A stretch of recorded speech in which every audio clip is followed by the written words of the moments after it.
berlangsung secara tahap per tahap, sedikit demi sedikit, pada waktu yang cukup lama. Dan apa itu prokaryotik? Prokaryotik merupakan makhluk hidup atau organisme yang belum memiliki inti sel atau selubung inti.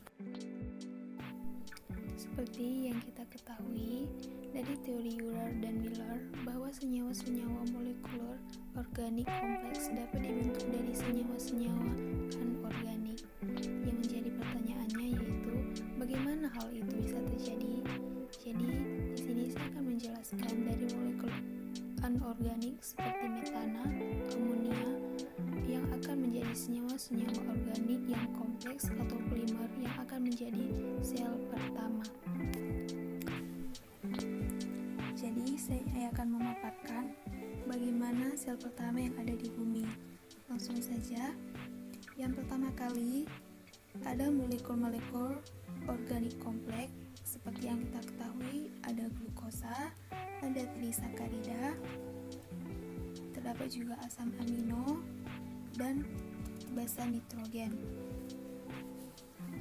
Molekul-molekul kompleks ini akan menyatu dalam suatu silikat atau disebut juga dengan lempeng tanah liat. Dan dari materi silikat ini akan diselubungi oleh suatu materi yang disebut fosfolipid. Fosfolipid ini yang berfungsi sebagai melindungi materi-materi ini dari lingkungan luar. Dan setelah ini ada yang menyatakan bahwa hal ini terbentuk tidak hanya di bumi saja, tetapi juga di luar angkasa.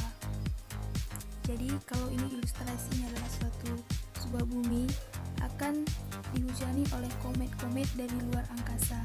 Teori ini dinamai dengan teori Pasternia. Nah, benda-benda ini yang dipenuhi dengan molekul-molekul organik dan anorganik akan berubah membentuk protobion. Protobion ini merupakan bahan dasar pembentukan sel purba atau progenol. Kemunculan prokaryotik merupakan awal dari evolusi biologi. Kalau dibuat jalur evolusinya, pertama, organisme yang terbentuk ialah jenis-jenis bakteri yang sekarang, sedangkan yang lebih kompleks ada arkebakteri, dan ada yang terakhir terbentuk ialah eukarya, dan ada leluhur bersama atau disebut juga dengan zaman Almasta. Dan selanjutnya ada sel multiselular. Yang pertama ada istilah alias atau era. Pada masa itu yang paling bawah atau yang paling pertama ada era Haden. Ini merupakan era diperkirakan terjadi sekitar 4.000 miliar tahun lalu. Pada saat ini belum ada makhluk hidup sama sekali. Dan dari 4 miliar tahun lalu sampai 2,5 miliar tahun, di sini disebut sebagai era Archaea. Di sini sudah ada bakteri pertama pada era tersebut, dan dari 2,5 miliar tahun lalu sampai 0,5 di sini disebut sebagai era Protozoik, sedangkan dari 0,5 sampai ke sekarang disebut sebagai era Parenozoik.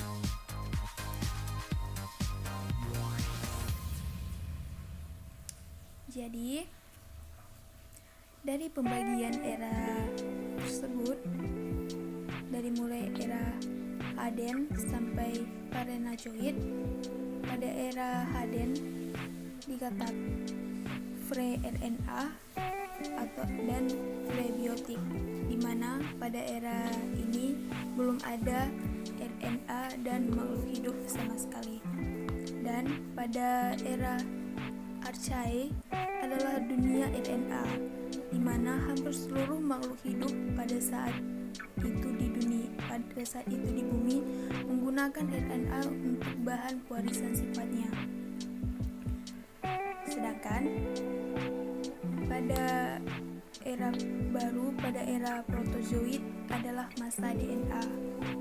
Dan yang terakhir ada era paranazoid, yaitu era sampai sekarang, sampai saat ini adalah munculnya sel-sel kompleks. Selanjutnya ada yang kita kenal sebagai dogma sentral. Jadi misalnya pada saat ini DNA sebagai pewarisan sifat akan mengcopy materi mRNA dan akan mengubah menjadi polipeptida yang dirangkai menjadi protein, di mana protein ditambah protein akan menjadi suatu organisme. Dan yang kedua ada dunia RNA. Dunia RNA di mana RNA sendiri langsung mengkode protein tanpa DNA dan akan langsung menjadi protobion yang ada pada zaman arkai. Dan selanjutnya, ketika menjadi organisme ini akan melakukan beberapa proses. Yang pertama ada kemosintesis. Pada kemosintesis ini, karena pada saat itu di bumi masih banyak gas beracun, ia menggunakan zat-zat kimia, tapi berjalannya evolusi, ia akan menjadi organisme fotosintetik yang banyak dikenal dengan Cyanobacter, karena pada Cyanobacter memiliki klorofil yang berfungsi untuk melakukan suatu fotosintesis. Selanjutnya ada juga proses yang disebut sebagai endosimbion, di mana pada proses endosimbion ini bakteri-bakteri yang melakukan fotosintesis ini ada Cyanobacter dan bakteri-bakteri lain. Ini akan dimakan atau dimasukkan ke dalam sel yang lebih besar. Inilah yang akan disebut sebagai eukariotik yang memiliki membran inti. Mengapa memiliki membran inti? Jalan ceritanya ada 3. Yang pertama, sel ini ada DNA yang masih prokariot yang memiliki lekukan-lekukan yang ada di dalam membran selnya. Dan yang kedua, ini ada membran sel ini yang melekuk, sel-selnya akan berubah menjadi inti, dan ini akan menjadi retikulum endoplasma. Jadi inilah evolusi dari lekukan retikulum endoplasma. Dan organisme disebut organisme eukariot karena pada DNA-nya telah mulai diselubungi oleh saluran inti. Lalu, karena eukariotik ini tadi mengalami yang disebut endosimbiosis, di mana dia melakukan fotosintesis dan akan mengeluarkan O2. Di sini akan terbentuk organisme eukariotik autotrof dan juga munculnya organisme heterotrof, dan akan terus berkembang sehingga juga akan memunculkan sel multiseluler.